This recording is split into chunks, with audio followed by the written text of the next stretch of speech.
احنا زاد مش معترفين به، اللي ما يعترفش بينا مش رئيس التوانسه، هذا رئيس العباد اللي صوتت عليه ولا الفرقه اللي قاعده معاه. هذه حاجه. ثانيا اللي يشد كرسي في البلاد هذه صحيبه تاع بوه جات في زهاز امه، مش معقول راهو هذا. الراجل سمى واحد ما احنا كنا ما نعرفوش، مشيش عمره حتى حد عنده صفر سنه. احنا يطلبنا نحن نحطوا عباد عندهم 131، كان هو جاء رئيس الجمهوريه ويخمم في البلاد. وبعد الكورونا هذيا بعد ما جاب لنا اكبر فاسد في تاريخ تونس، خاطر المسؤوليه سامحني هو اللي جابوا هذا الفخفاخ، هو اللي جاب الجماعه اللي قاعده تغطي عليه، هذا عب وجماعه الطيار هذوما فساد، وهو قاعد معناتها اليوم يقبل فيهم وقاعد يخمم ما يحبش باكش يمددهم، فهمت؟ من بعد نمشيو لهذا يجيب لنا سيد ما نعرفوش، جينا قابلنا السيد ديجا طلع محترم مش كيبتا شويه هذاك، فهمت؟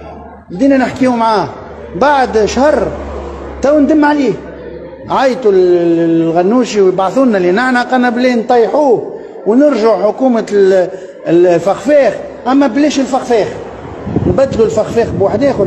انت عبثت كانوا مفروخ صغار يلعبوا هذوما في الرئاسه، ما نعرف شكون اللي داير بيه ده، شكون مستشارين، ونحب نفهم انا شنو الاورجانيجرام تاع الرئاسه. تجي رئيس جمهوريه وتجيب عباد محترمين، نتذكروا بن علي شكون كان عنده معاه، ولا بيجي قايد سبسي كيف شكونهم العباد اللي هذوما اللي قاعدين ينصحوا فيه باش نفهموا. ما نجمش يكون رئيس جمهوريه وحده ومعاه امراه اللي ما نعرفوهاش تعمل داير، فهمت؟ تنسق في كل شيء. ومن بعد نحن باش نجيبوا وزاره السياده بعض منهم نشوفوهم باش نعملوا فيهم سحب ثقه، خاطر جايبتهم نادي عكاشه مش جايبهم رئيس الحكومه، ونجيبوا عباد نتفاهموا. فما بعض وزراء باش نحيوهم على خاطر الحكومه هذه مركبه فيها دو مرسو جابوا سي ماشيش مرسو فرضته عليه نصف الليل غير ربع، جابتهم له حتى عباد ما يعرفهمش هو هذا العباد. الشعب التونسي لازم يفهم، وتعرفوا انا راني ما عندي ما نخبي، ما نكذبش انا، فهمت؟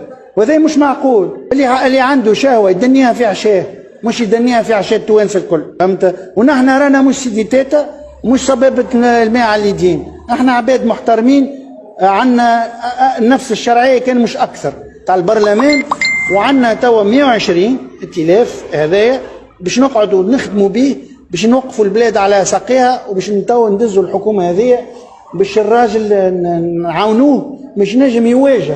على خاطر كيما شفتوا اللي جابوا رئيس الجمهوريه الفخفاخ جاي تلاقي بافارياته، ما ظهرليش كانت تلاقي بافاريات التوانسه. شوفوا الحاله اللي فيها تونس توا بعد ما صارت هذه الفخفاخ، واليوم هو يبدل في الناس، وهاو طيح رئيس هيئه، هاو ولات يسخيبها شخص.